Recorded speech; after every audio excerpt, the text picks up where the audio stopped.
Hello friends, welcome back to my YouTube channel concept nursing classes. आज की class में RRB nursing superintendent exam special practice test 233 solve करेंगे। Question number 1, mother to child HIV transmission risk. Option A less than 15%, B 15 to 45%, C 45 to 60%, D 60 to 100%। Mother से child में जो HIV infection का, HIV transmission का risk होता है, यह कितना होता है? करेक्ट आंसर होगा option B 15 to 45%। HIV infection का रिस्क होता है mother to child. Next question,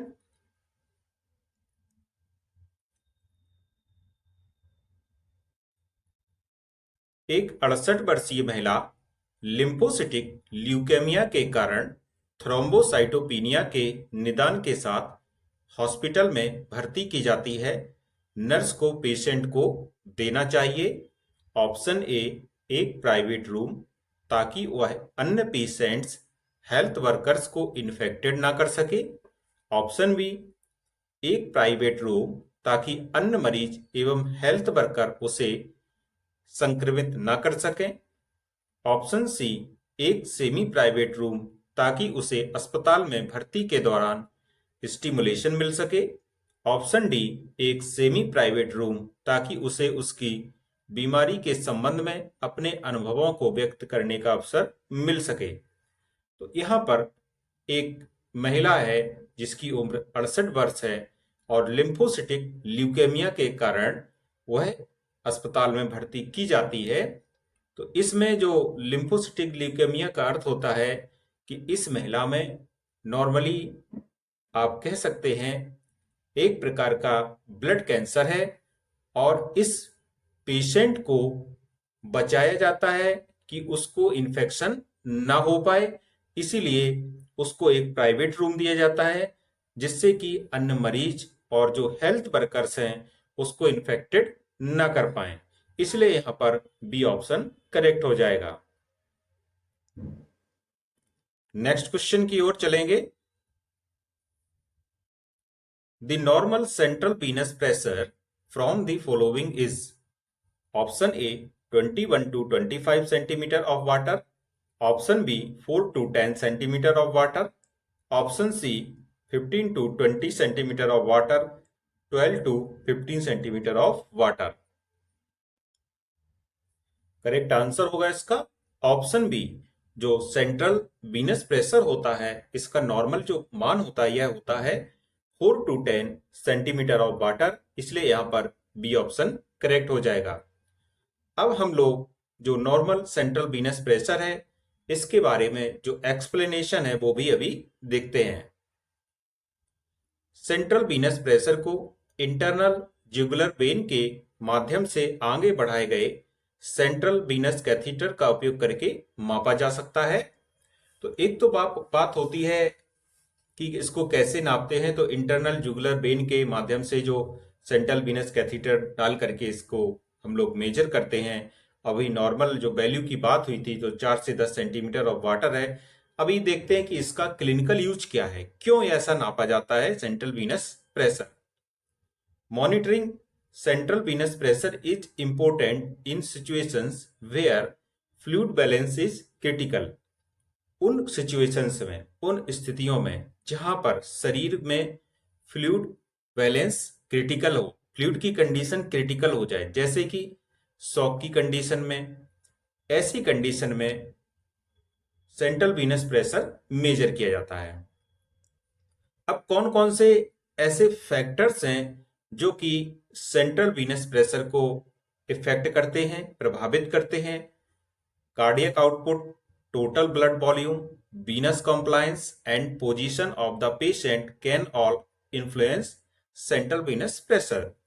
तो इसका कार्डियक आउटपुट है, टोटल ब्लड वॉल्यूम है, या venous compliances है, पोजीशन ऑफ द पेशेंट है, ये सभी फैक्टर्स ऐसे फैक्टर हैं जो सेंट्रल वीनस प्रेशर को प्रभावित करते हैं। जब बात होती है मेजरमेंट की, तो मेजरमेंट के लिए करते क्या है कि central venous pressure is measured using A central Venus catheter. तो एक सेंट्रल वीनस कैथीटर का उपयोग करते हैं, जो कि इंसर्ट किया जाता है कहाँ पर, इंटरनल ज्यूगुलर वेन में। यहाँ पर हम लोग देख सकते हैं ये कॉलर बोन के नीचे इंटरनल ज्यूगुलर वेन है, इसमें यह सेंट्रल वीनस कैथीटर डाल करके सेंट्रल वीनस प्रेशर का पता लगाया जाता है। तो इस प्रकार से इसका करेक्ट आंसर होगा, जो नॉर्मल सेंट्रल वीनस प्रेशर होता है 4 से 10 सेंटीमीटर होता है। कभी कभी ऑप्शंस में 4 से 10 न दे करके 2 से 8 भी आ सकता है, तो ये ऑप्शन भी, या 2 से 10 भी आ सकता है, तो ये ऑप्शन भी आपका सही माना जाएगा। नेक्स्ट क्वेश्चन की ओर चलते हैं। निम्नलिखित में से कौन सा पेरीफेरल इंट्रावीनस इन्फ्यूजन के इनफिल्ट्रेशन का एक संकेत है? ऑप्शन ए, प्रवेश स्थल पर लालिमा एवं सूजन, बी, कैनुला में रक्त का लौटना, सी, ग्रेविटी के साथ प्रवाह के नियमन में कठिनाई, डी, प्रवेश स्थल से दूर ठंडी त्वचा। तो यहाँ पर आप देख सकते हैं किस प्रकार से आईवी इन्फ्यूजन हो रहा था और उसमें इनफिल्ट्रेशन हो चुका है। तो ऐसी कंडीशन में जो जहां पर इनफिल्ट्रेशन होता है वहां पर जो त्वचा है, जो स्किन है, वो रेडनेस आ जाती है वहां पर, और त्वचा एकदम हार्ड हो जाती है, जिस प्रकार से आप देख सकते हैं इस फिगर के माध्यम से। इसलिए इसका जो करेक्ट आंसर होगा ऑप्शन ए सही है। प्रवेश स्थल पर लालिमा एवं सूजन, जब पेरीफेरल इंट्रावीनस इन्फ्यूजन में इनफिल्ट्रेशन होता है तो उसके द्वारा इनफिल्ट्रेशन से क्या आ जाती है, लालिमा एवं सूजन, रेडनेस और इन्फ्लामेशन आ जाती है। इसलिए यहाँ का पहला ऑप्शन सही है। नेक्स्ट क्वेश्चन की ओर चलेंगे। The viral hemorrhagic disease caused by virus and transmitted by infected mosquito bite is option A, yellow fever, option B, plague, option C, filariasis, option D, typhus। यहाँ पर एक ऐसी वायरल हेमरेजिक डिजीज है जो कि वायरस के द्वारा होती है, और यह वायरस एक मच्छर के द्वारा फैलता है। तो यह बीमारी है येलो फीवर, जिसको हिंदी में पीत ज्वर भी या पीला बुखार भी कहते हैं। इसलिए ए ऑप्शन करेक्ट है। अब जैसा कि इसके नाम में लगा हुआ है येलो फीवर, तो होता क्या है कि जब infected mosquito Aedes aegypti flavivirus जब किसी मनुष्य के शरीर में छोड़ता है, तो यह फ्लेवी वायरस से येलो फीवर होता है, लीवर डैमेज करता है ये वायरस। जब लीवर डैमेज होगा तो उससे जॉन्डिस होता है।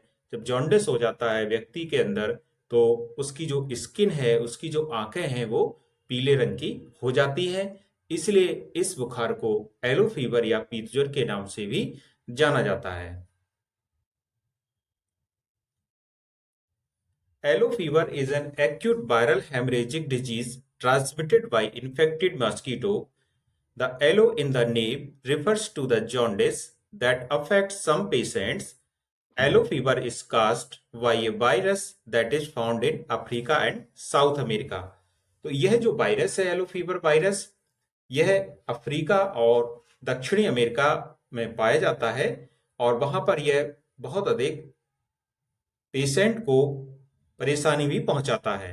The virus belongs to a group of virus called flavivirus. तो यह एक प्रकार का जो येलो फीवर वायरस है, फ्लेवी वायरस है। In these conditions infected mosquito of the Aedes aegypti species transmitted the virus from person to person. एक person से दूसरे पर्सन में यह जो एडिस इजिप्टाई वायरस होता है, इसकी स्पीसीज ही इस वायरस को फैलाने का काम करती है। नेक्स्ट क्वेश्चन की ओर चलते हैं।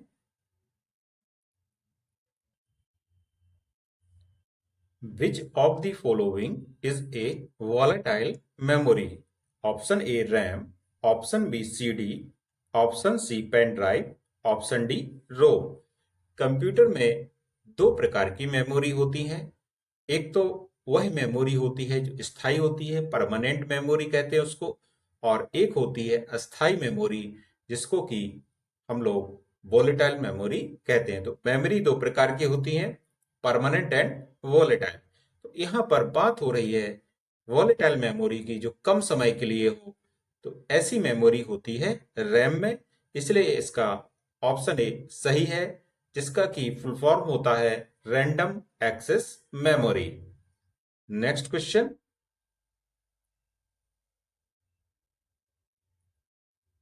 Example of live vaccine is option A hepatitis B vaccine, option B rabies vaccine, option C measles vaccine, option D typhoid vaccine. तो यहाँ पर लाइव वैक्सीन के बारे में आपसे पूछा गया है। तो लाइव वैक्सीन का जो एग्जाम्पल है यह है मीजल्स वैक्सीन, जिसको कि हिंदी में हम लोग खसरे का टीका भी कहते हैं। तो करेक्ट आंसर है ऑप्शन सी। अब बात होती है वैक्सीन की। तो वैक्सीन ऐसे बायोलॉजिकल प्रिपरेशंस होते हैं, ऐसे बायोलॉजिकल प्रोडक्ट होते हैं जो कि एक्टिव इम्यूनिटी हमारे शरीर में जब इनको इंजेक्ट किया जाता है इंजेक्शन के द्वारा, तो हमारे शरीर में उस बीमारी के खिलाफ ही, जिस बीमारी के यह वैक्सीन है, एक प्रतिरक्षा उत्पन्न करते हैं। तो वैक्सीन कई प्रकार की होती है, जैसे कि हम लोग अभी इस चार्ट के माध्यम से देखते हैं।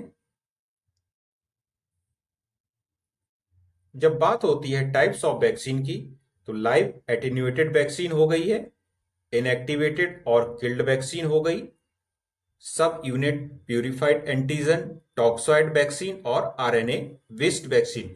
तो इस प्रकार से यह कुछ प्रकार हैं, वैक्सीन के टाइप हैं। लाइव एटेन्यूएटेड मतलब होता है जो वैक्सीन जीवित है, जिसमें जो कीटाणु है, बैक्टीरिया या वायरस है, वह जीवित फॉर्म में है, लेकिन उसकी क्षमता कमजोर कर दी जाती है, इसलिए उसको लाइव एटेन्यूएटेड वैक्सीन कहते हैं। इस वैक्सीन के जो एग्जाम्पल हैं वह हैं tuberculosis, oral polio vaccine, measles, rota virus और येलो फीवर। ये जो बीमारियों की वैक्सीन है यह लाइव होती हैं, जीवित एटेन्यूएटेड होती हैं। जबकि किल्ड वैक्सीन के जो एग्जाम्पल हैं होल सेल परट्यूसिस, जिसको कि डीपीटी कहते हैं, इनएक्टिवेटेड पोलियो, इंजेक्शन के रूप में दिया जाने वाला पोलियो, यह है एक प्रकार का किल्ड वैक्सीन होता है। प्यूरिफाइड एंटीजन के ये एग्जाम्पल हैं, जैसे कि हीमोप्लस इन्फ्लुएंजा हो गया, एसिलर परट्यूसिस हो गया, हेपेटाइटिस बी हो गया। टॉक्सॉइड वैक्सीन का जो प्रमुख एग्जाम्पल है यह होता है टिटनेस टॉक्सॉइड। और आरएनए वैक्सीन का एग्जाम्पल आप लोगों ने देखा ही होगा कि अभी हाल ही में कोविड वैक्सीन आरएनए वाली वैक्सीन इसमें आई थी, जिसको कि हम लोग कोवैक्सीन भी नाम से भी जानते थे। तो इस प्रकार से इसको करेक्ट आंसर होगा ऑप्शन सी, मीजल्स वैक्सीन यहाँ पर एक लाइव वैक्सीन का एग्जाम्पल है।